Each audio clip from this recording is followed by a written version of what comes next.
Every year, millions of electrical and electronic devices are discarded, creating a significant amount of e-waste.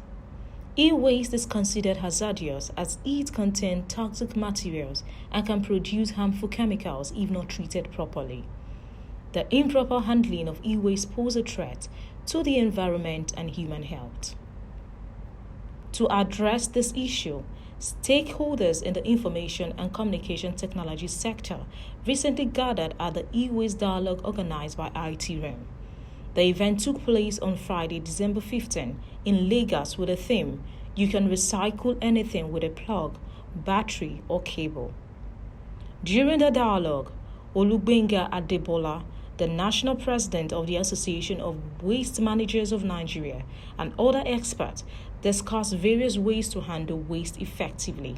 They highlighted the economic implications of e-waste and addressed the public health challenges associated with it. We need to do a whole lot of advocacies. We need to do a lot of education, public enlightenment, so that you will know that there is actually a nexus between the very life you live in, your well-being,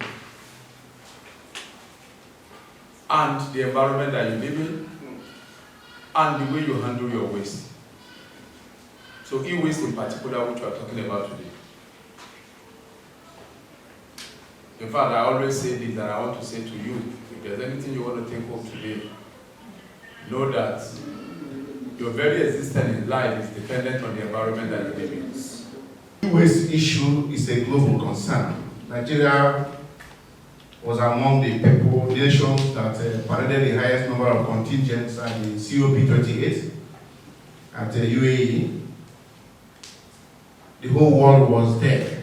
That tells you that the world is concerned about the degradation and devaluation of our environment. The thing about the environment is that when you are degrading your environment, you don't really see it. You don't really notice it immediately. But with time, when people begin to die around you and in your community of a particular type of disease, probably cancer-related issues, we're just talking about leukemia, cancer of the blood, different types of cancer diseases. In fact, the C disease is the most, that is what kills people the most, young and old. And all of them are related directly or indirectly to e-waste management. These electronic devices, they contain toxic components like lead, mercury, cadmium. These are chemicals these are components that have been found that if they are not handled the way they are supposed to be handled, they are not handled correctly, they are not put in a correct land, soil and contaminate the soil, and then maybe somehow get back into the plants that we eat. They also tend to leach into the groundwater and contaminate the water. And these are things that are, if human beings or animals, aquatic life, consume them, they've been shown to cause kidney failure, cancers, and the rest of them. The government need to like form organization or society, association as each of the informal collectors must work with them. In addition, Dr. Bello Lawan, the Nigeria Communications Commission representative, highlighted the need for regulatory policies and education to effectively manage e-waste. Based on this paper, we look at the two things in Nigeria, things to consider to reduce the e-waste from the telecom industry. One, we need to have right regulations and policies.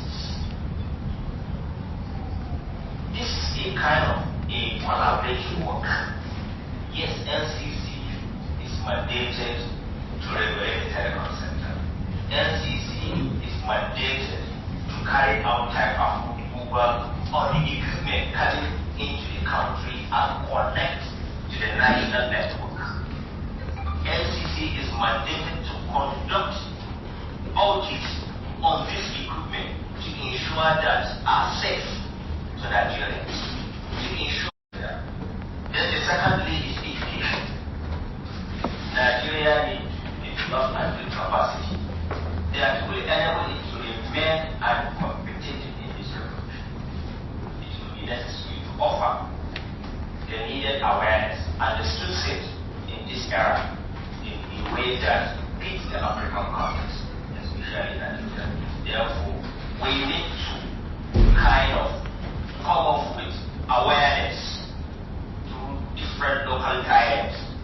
The editor-in-chief ITREALMS Media Group, Raymond Wake, stressed the importance of continuously creating awareness on the electronic waste as the nation deploys fifth-generation network, which has potential to influx of electronic devices and usage in Nigeria.